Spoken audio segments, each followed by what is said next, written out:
consagrado. E eu profetizo, Senhor, que a união descerá sobre esse ambiente.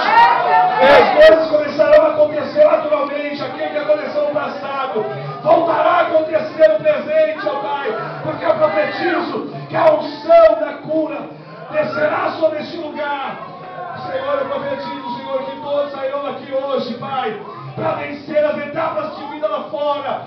E eu não aceito fracasso, eu não aceito derrota, eu não aceito ninguém sair daqui hoje, Pai, da mesma forma que entrou. Então prepare o coração dos seus filhos para aquilo que o Senhor está preparando para eles durante essa semana, que vai se iniciar. Aqueles que estão desempregados, Senhor, coloque ele dentro das melhores empresas desse Brasil.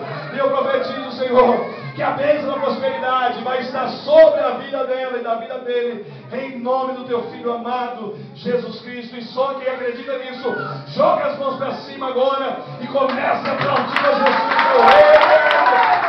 Essa é a vitória que Deus entrega na sua vida aqui hoje. Que Deus abençoe a todos, em nome de Jesus.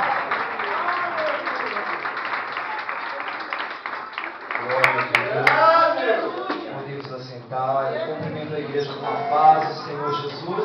Amém. Noite de bênção, de vitória.